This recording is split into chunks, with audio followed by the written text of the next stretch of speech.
அண்மை செய்தி. காங்கிரஸ் கட்சியின் துணைத் தலைவர் ராகுல் காந்தியின் கார் மீது தாக்குதல் நடத்தப்பட்டுள்ளது. கூடுதல் தகவல்களை செய்தியாளர் கணபதி தருகிறார். கணபதி, நிலவரம் என்ன? காங்கிரஸ் துணைத் தலைவரான ராகுல் காந்தி இன்று குஜராத் சுற்றுப்பயணம் சென்றிருந்தார்.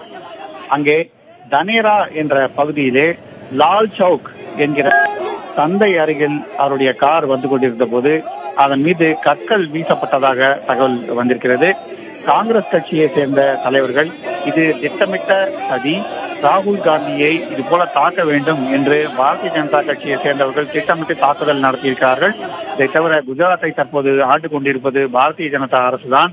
அவர்கள் சட்டம் ஒழுங்கை பாதுகாக்க தவறிவிட்டார்கள், வேண்டுமென்றே இப்படி நடந்திருக்கிறது என்று குற்றம் சாட்டியிருக்கிறார்கள். இதை தவிர காங்கிரஸ் கட்சியின் மூத்த தலைவரான அபிஷேக் மனு சிங்வியும் இது குறித்து கடுமையான கண்டனத்தை தெரிவித்திருக்கிறார். இந்த நேரத்திலே நாம் மிகவும் முக்கியமாக குறிப்பிட வேண்டிய விஷயம் என்னவென்றால், குஜராத்திலே பல பகுதிகள் வெள்ளத்தால் பாதிக்கப்பட்டிருக்கின்றன. அந்த பகுதிகளுக்குத்தான் ராகுல் காந்தி இன்று சென்று பார்வையிடுவதாக இருந்தது. காங்கிரஸ் கட்சியை சேர்ந்த சட்டமன்ற உறுப்பினர்கள் ராஜ்யசபை தேர்தலிலே பாரதிய ஜனதாவுக்கு வாக்களிப்பதற்காக கவர்ந்து இழுக்கப்படுகிறார்கள் என்ற பயத்தின் காரணமாக அவர்கள் தற்போது கர்நாடகாவுக்கு கொண்டு சென்று பெங்களூரு அருகே ஒரு சொகுசு விடுதியிலே வைக்கப்பட்டிருக்கிறார்கள். அத்தகைய சூழ்நிலையிலே அவர்கள் இல்லை என்ற குற்றச்சாட்டு அங்கே இருந்து கொண்டிருக்கும் அந்த நேரத்தில் தான் தற்போது காங்கிரஸ் துணைத் தலைவரான ராகுல் காந்தி குஜராத் சென்றிருக்கிறார். அங்கே இது போன்ற ஒரு சம்பவம் நிகழ்ந்திருக்கிறது. இதன் காரணமாக அரசியல் சூழ்நிலை மேலும் சூடடையும், பதட்டம் அடையும். பாரதிய ஜனதா மற்றும் காங்கிரஸ் இடையே குஜராத்திலே தற்போது நடந்து கொண்டிருக்கும் போர் மேலும் வலுப்படுவதற்கான வாய்ப்பு இருக்கிறது. ராகுல் காந்தி நலமோடு இருப்பது உறுதி செய்யப்பட்டிருக்கிறது தானே? நிச்சயமாக. நல்ல வேளையாக அவர் இந்த தாக்குதலிலே எந்த விதமான பாதிப்புக்கும் உள்ளாகவில்லை. அவருடைய வாகனம், அவர் சென்று கொண்டிருந்த வாகனத்தின் கண்ணாடிகள் உடைப்பட்டிருக்கின்றன. அந்த வாகனத்தின் புகைப்படத்தையும் காங்கிரஸ் கட்சியை சேர்ந்தவர்கள் ட்விட்டர் மூலமாக எல்லோருக்கும் அனுப்பி கொண்டிருக்கிறார்கள்.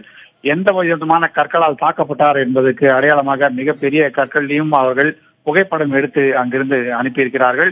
இது போன்ற தாக்குதல் நடத்துவது என்பது காட்டுமிராண்டித்தனமான செயல் என்று வன்மையாக அவர்கள் கண்டித்திருக்கிறார்கள். இந்த தாக்குதலை மீறியும் அவர் திட்டமிடப்பட்டிருந்த இடத்திற்கு சென்றிருக்கிறாரா? எங்கிருக்கிறார் தற்போது?